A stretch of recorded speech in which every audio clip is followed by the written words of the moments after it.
Ini pong DepEd Iriga regular na nagsasagibo po ng school-based feeding program sa mga elementary pupils. Okay, sino nyo kunta daw mga kabombo ang nakaulay ta dyan? Ini pong si Noel C. Panga, ang Principal 1 and Division Information Officer ng DepEd Iriga. Sa regular ba tayo sir nagkakandak nung yung tinatawag na school-based feeding program?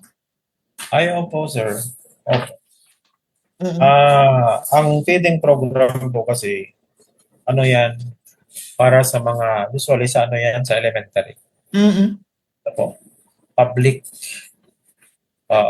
Kasi yan, nahati yan sa dalawa. Yung sa milk, tapos yung sa yung sa food.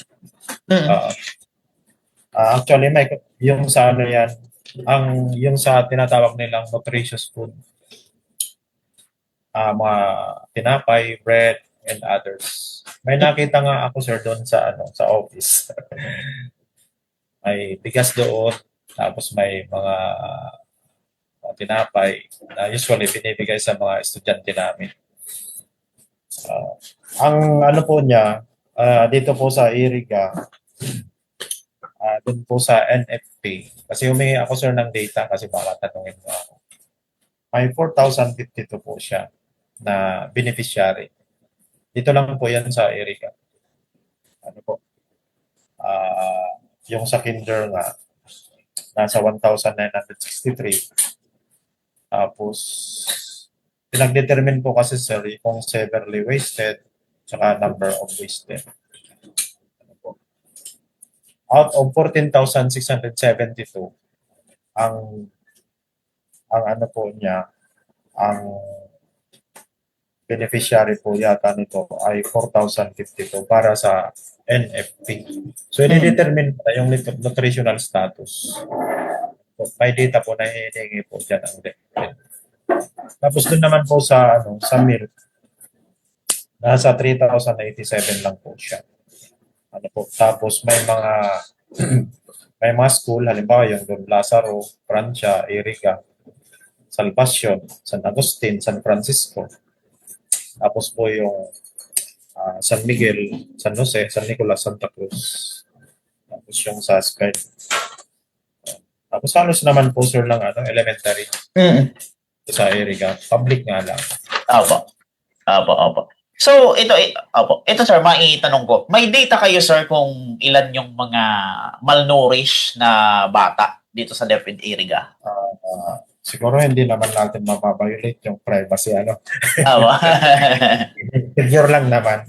Ngayon, sir, kasi yung sinasabi ko, yung number of severely wasted, saka number of wasted, yun kasi ang basihan para kung ang bata ba ay kinakailangan mag-undergo sa feeding program.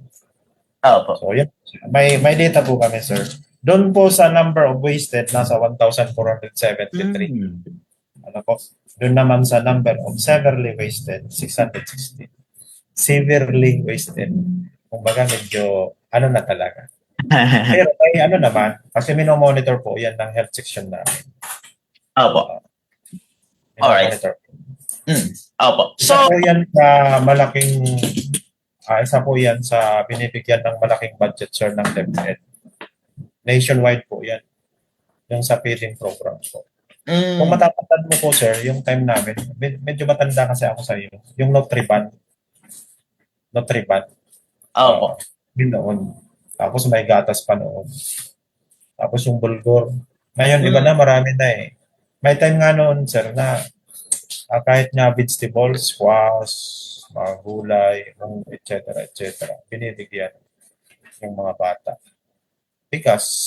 Tapos, may nakita nga ako doon. Yung arroz caldo, yung goto ba yun? Naka-tetra pack siya. Lalagyan mo lang siya ng mainit na tubig. So, hindi siya masisira.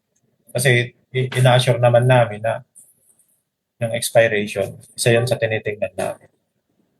From time to time, nire-remind din namin yung supplier. Okay. So, yung fresh milk po, na kinukuha pa namin sa Kamsur yata yun. nakabattle po siya. Opo. So, ilang beses kayo, sir, nagkakandak ng feeding program? Ano, yearly, sir? Monthly? Opo. May weekly delivery po yan. May period po kasi yan, sir. May period po siya.